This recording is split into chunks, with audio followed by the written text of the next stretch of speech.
you seen this man? Have you seen Mister Funn Man? No longer a man, he will take all your fun. He will leave you with none. There's nowhere to run. It's Mister Funn Man. Mister Funn Man. Hello, I am Johann Krofft. Yes, the same Johann Krofft from the 90s. I just got out of prison. And I'm here to tell you an important story. A story that has never been told completely. This is the first time this story has been told online. It's a story about a sinister family known as the Funn family. Lots of crazy things have happened in the last 120 years since that family was last seen human. For personal reasons, I must tell you this story. Most of this story is from known facts, personal experiences, and a lot of it is from this journal. The journal of the most important character named Darvel Funn. And we have included some illustrations. A lot of those are just artistic expressions or guesses just to help in the aid of understanding the story. Some of them are real though. But most importantly, I have to tell you that if you're going to watch this video or you're going to read my blog, to read it to the end. Watch it to the end, okay? Very important. Once you start, you do not want to stop.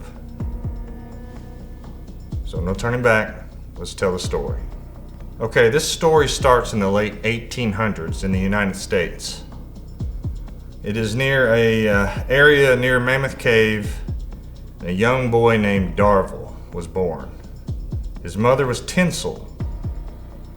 And Tinsel and Darvel were cut off from the outside world, surrounded by forest, and they lived on an old abandoned hog farm in an old house. No electricity. They lived on their own. And Tinsel was a twisted person. She had her son believe that they were the only two humans to ever be alive. The only two humans alive. A sort of twisted Adam and Eve fantasy that she had. And Darvel believed every word of it. Darvel grew up by himself on this farm. The forbidden forest around he was never allowed to enter. Only his mother could enter. Darvel had to stay on the farm. He created friendships with scarecrows. His mother put him in charge of saving the crops because they had to grow their own food. So he became proficient at building scarecrows, and in time he gave them names. The Funn Men, after his last name of course, and he loved the effect they had on the other animals. So much so that he built his own costumes, and he would call himself Mister Funn Man. He loved to scare the animals. We found out later in his journal, and I'll let you know how I got that later, is he was never friendly with the animals. He did catch them, he had a lot of pets, but he was more of a sadistic child, twisted. Was it taught from his mother? No one knows. But it was known that he tortured animals. He drew drawings of torture. He enjoyed the fear, he enjoyed the control. He was addicted to it. And Darvel grew up with his mother teaching him. She taught him the normal things, ABCs, his numbers, how to write, how to read, but she also taught him a lot of dark things. She was into witchcraft and demonic renderings. A lot of it people still don't understand where she got it from. But in Darvel's journal you could tell that he was an active student, always trying to perfect what his mother had told him. He listened to his mother, and you could tell he respected his mother. And again, his mother put him in charge of the crops, but she was in charge of the meat. He was not allowed to kill and eat any animal that was on the farm. He could kill them if he wanted to, just to keep them away from the crops. She was the one that would go into the forbidden forest occasionally, and she would come back with the meat. And she called it the meat of the gods. And Darvel never questioned, never asked where, why, or how. The meat was good, and he grew up on it. And this was how Darvel Funn and Tinsel lived together for 11 years. In the 1890 census came around, they caught sight of one of Darville's teachings, and I think, based on what we understand, is they just ran and went and got authorities. And the authorities surrounded the place, and Tinsel didn't have a chance. She was arrested immediately. It turns out Tinsel and her twin brother Relic had been on the run for years. They had lived on the Faroe Islands in the Atlantic, and they were banished. And somehow they eventually ended up in the United States, and after another crime spree that was described as crimes against humanity, they ended up in hiding in Kentucky. And Relic and Tinsel were known to be in an incestual relationship, romantically involved twins.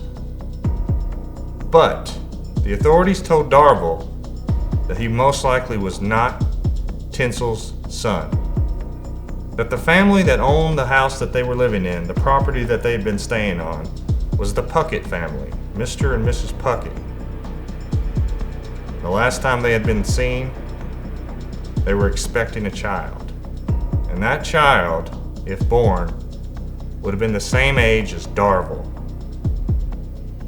Now, Tinsel denied all of this.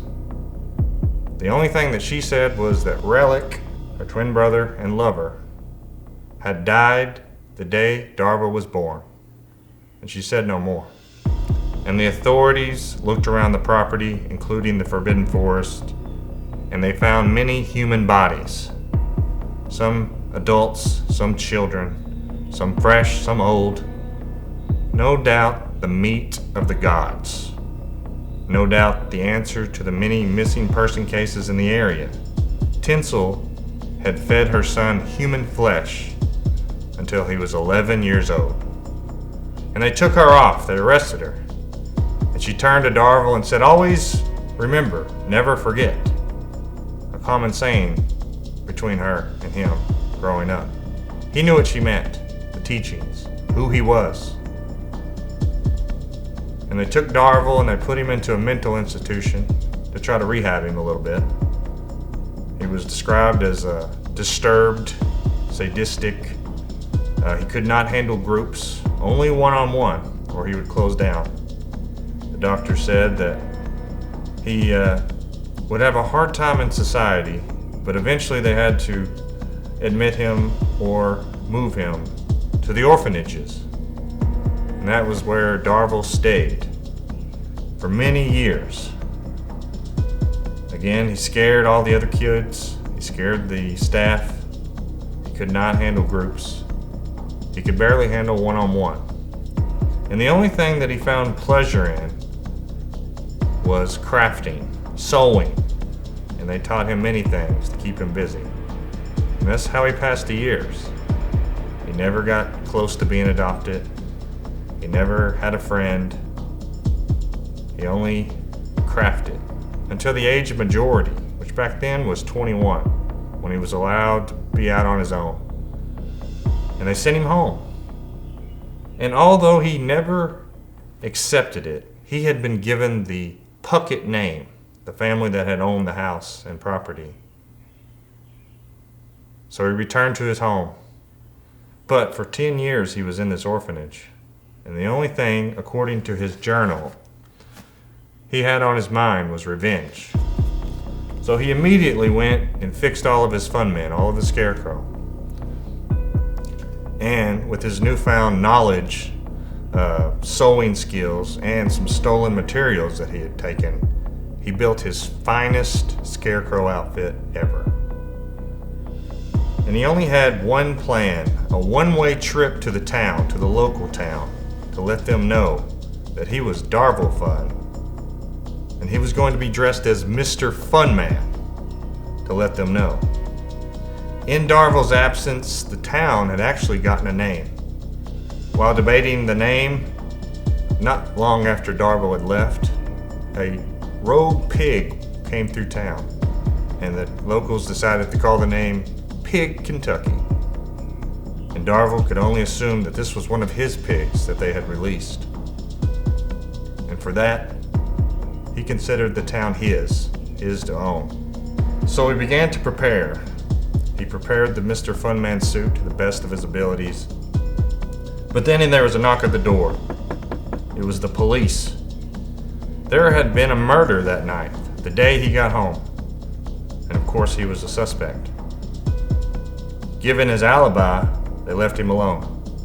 But they told him not to leave town. So he decided to wait. A couple of days later, the same thing, another body, another person dead, and Darville a suspect. Not being able to link any of the crimes to Darville, they left him alone, but told him not to leave town. Darville was angry. He wasn't scared, he was angry. Someone else was beating him. Someone else was having the fun that he meant to have. So one night, he decided he's gonna go anyway. So he snuck down to the town, dressed as Mister Funn Man in full suit. And he was waiting in the shadows, waiting for his chance. And then there was another scream and a body was laying on the ground in the middle of town. And everybody, already tense from all the other murders, came out. And Darville decided to run. He ran back to his house. In the process, someone saw him. And of course, someone shot at him. And they injured him.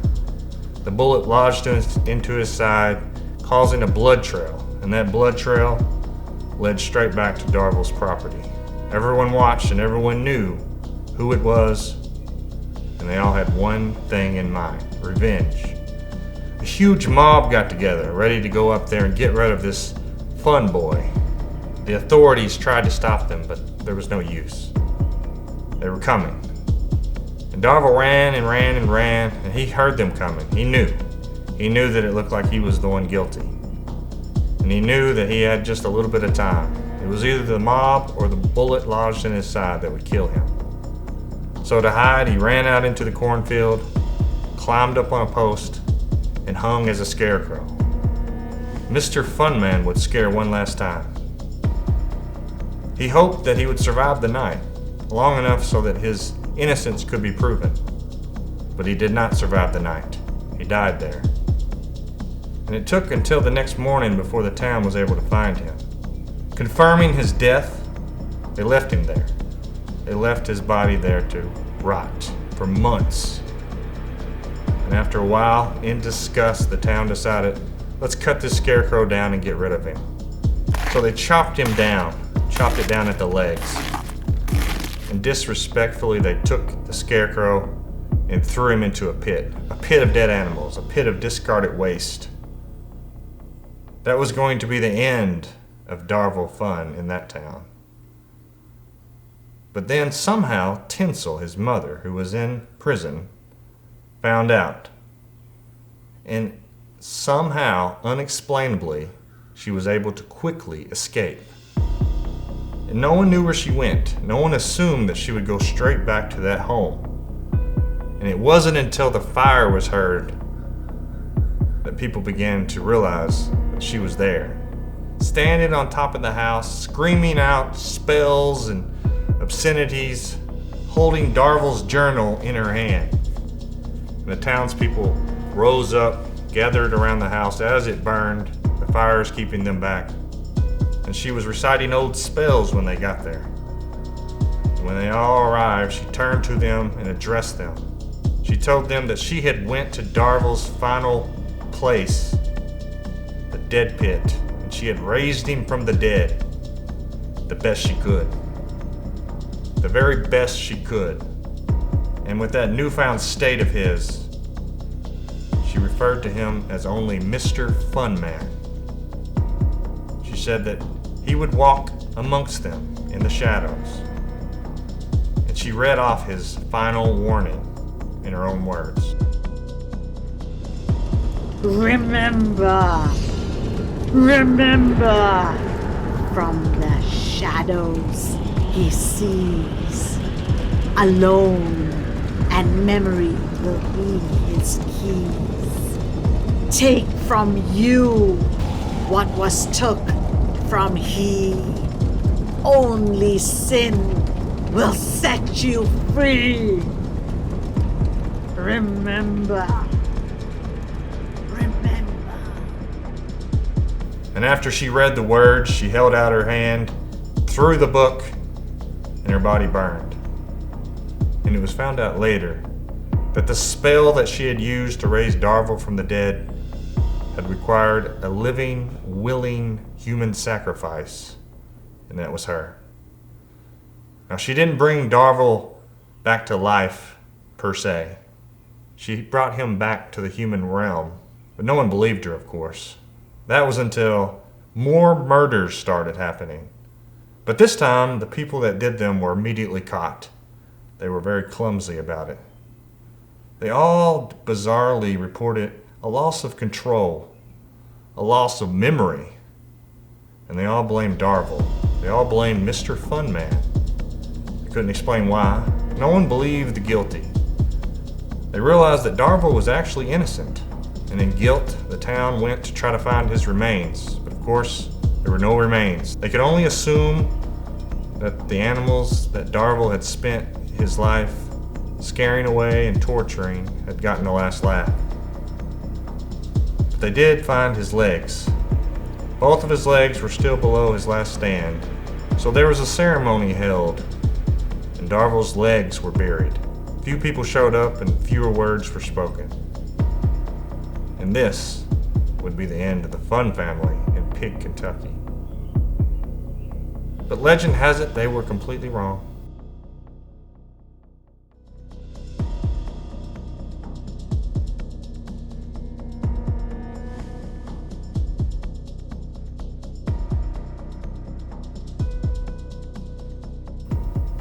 Mister Funn Man still roams the earth today. He's a real entity. He's responsible for a lot of carnage. The authorities will never believe it, but hopefully you will. This video and my blog are all meant to shed some light on the backstory of Mister Funn Man, and also to give you some warning signs. Some telltale warning signs is, if you know someone and they know who Mister Funn Man is, and they're acting weird, and they've been alone, it's a red flag. If Mister Funn Man is in the area and he's watching you, which means he hasn't chosen you yet, but he's watching, you'll be able to hear him and smell him. And he only chooses one person at a time. The sound is kind of like a crackling sound or a crunching sound. And they say it's his poorly constructed body, but no one knows why. And then there's a click-clack sound. And some say it's his chattering teeth, and some say it's his footsteps. Again, we're not sure why. And the smell is like a rotting corpse. But the telltale sign is only one person at a time. So if you can smell or hear something weird and no one else can, he's watching you. Or if your friend can smell and hear something and you don't smell and hear it, that's a warning sign. Now, if he has shadowed you, what that means is you've seen him. That's what all these songs that we have are. Have you seen him? Because if you've seen him, it's the hardest part about Mister Funn Man is that he messes with your memory. He could be right in front of you and you won't be able to articulate into words what he looks like. We can only assume that he looks like a scarecrow, but we don't know what he looks like. But if you've seen him, that means he's attached himself to you. Usually he shows himself just a little bit out of the corner of your eye into a shadow, but he's attached himself to you, and he will wait until the moment comes. Now, if you're being watched or you're being shadowed, you still have a chance. There are things that you could do. The reason that we made this video was really to get it across to you that if you think someone has been shadowed, never, ever leave that person alone with one person. Because Mister Funn Man only gains his power on one-on-one situations. If a person that's shadowed is with one person for too long, eventually Mister Funn Man will take over, use that person's body, and do what he wants. And usually that's murder. Then he will leave that person and he will leave them with the consequences. And that's happened many times. Now, after Mister Funn Man leaves you, you're still not safe. Because he's not omnipresent. They say if he's in the area, he stays in the area. He moves as fast as a human does. So if he leaves you or stops watching you, he may go to your spouse. He may go to one of your children. He may go to a neighbor. He's always in the area. So you're always in danger until you know he's gone. So the only thing you can do is, if you think Mister Funn Man is in your general area, to stay in groups of 3 or more. That typically will keep him away. Now if he's already attached himself to you and you bring yourself into a group, he doesn't have any power, but he may still be there, but eventually he will still leave. My name is Johann Krofft. This is my video, this is my blog, and I have been shadowed and I have survived.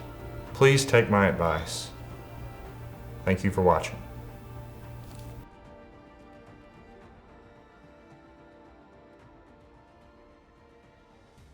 Remember, from the shadows I see, alone and memory will be my key. Take from you what was took from me, only sin will set you free. Remember, me.